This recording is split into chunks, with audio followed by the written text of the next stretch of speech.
ఉన్నది. అడవి పువ్వు పూయినట్లు వాడు పూయును, దాని మీద గాలి వీచగా అది లేకపోవును, ఆ మీదట దాని చోటు దాని నెరగదు. ఇలాగా మరణం కోసం చాలా రకాలుగా బైబిల్లో పోల్చబడింది. పువ్వు లాంటిదని, గడ్డి లాంటిదని, ఆవిరి లాంటిదని, చేద నుండి జారు బిందువులు లాంటిదని, నేల మీద ఒలికిన మీదట తిరిగి మరలా ఎత్తలేని నీటి లాంటిదని, ఇలాగా చాలా మరణం అనేది మానవ జీవితంలో ఏ రూపంలో ఉంటుందో, ఎలా ఉంటుందో చాలా విషయాలు రాయబడి దేవుడు ముందుగానే బైబిల్ గ్రంథంలో అవన్నీ విషయాలు కూడా తెలియచేస్తూ వచ్చారు.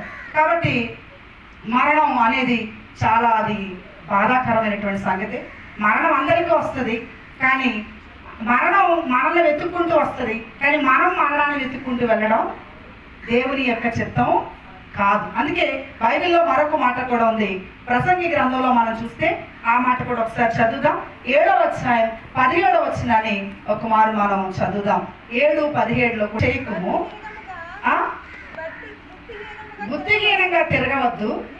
అది ఆ మాట చూడండి. నీ కాలమునకు ముందుగా నీవేళ చనిపోదు. ఈ మాట చూడండి ఎంత అద్భుతంగా ఉందో.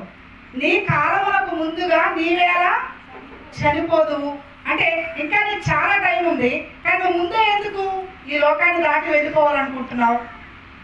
ఉన్నట్టు చెప్పుకోవాలి కదండి, అంతే కదా. బైబిల్ కూడా అదే చెప్తుంది.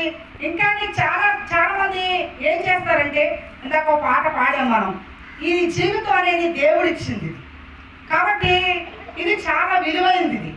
నిన్ను పుట్టించిన దేవుడే మళ్ళా నిన్ను పిలుస్తాడు. అంతవరకు మా చర్చిలో కూడా ఎక్కువ సార్లు ఇలాంటి మాటలు వినబడుతూ ఉంటాయి. నిన్ను పుట్టించిన దేవుడే మళ్ళా నిన్ను పిలుస్తాడు.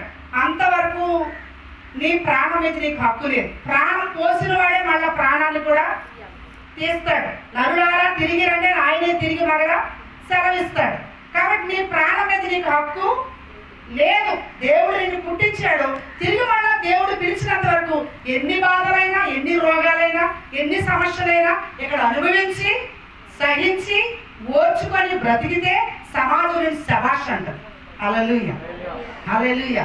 కష్టం రాగానే, బాధ రాగానే, అవమానం రాగానే, ఏదో జరిగిందని, ఎవరో అన్నారని, ఇలాగా ఏదో జీవితంలో ఏదో చిన్న గుండెకి బాధ అనిపించగానే ఈ లోకాన్ని దాటి వెళ్ళిపోవడానికి దేవుడు మనల్ని పుట్టించలేదు. హల్లెలూయా.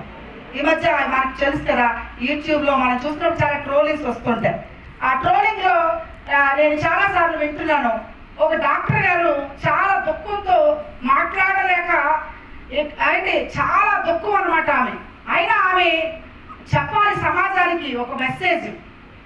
నేను పడిన బాధ మరొకటి పడకూడదని ఆవిడ చెప్తున్న మాటలు వింటున్నప్పుడు నాకు చాలా బాధ అనిపించింది. ఆవిడ ఏమంటదంటే ఆమె గైనకాలజిస్ట్ అంట. అంటే తెలుసు కదా, స్త్రీలకి గర్భకోశ వ్యాధులు వచ్చినప్పుడు వాళ్ళు సర్జరీ చేస్తారు. అంటే ఎంతో జ్ఞానం, ఎంతో తెలివి కదా, ఎంతో వాళ్ళ శ్రమ, ఎంతో ప్రయాసం ఉంటుంది. గైనకాలజిస్ట్ అంటే మనకు తెలుసు కదా, హుషారాండి మనకు తెలుసు. ఘోష హాస్పిటల్లో చాలా పేరుంది. అలాంటి ఒక డాక్టర్, సేమ్ అలాంటి ఒక డాక్టర్ అనమాట. ఆవిడ ఏం చెప్తుందంటే, ఆమె దుఃఖపడుతూ చెప్తుంది. ఆమెకు కూతురుంది, ఆ కూతురికి 22 సంవత్సరాలు. చాలా కష్టపడి, చాలా ముద్దుగా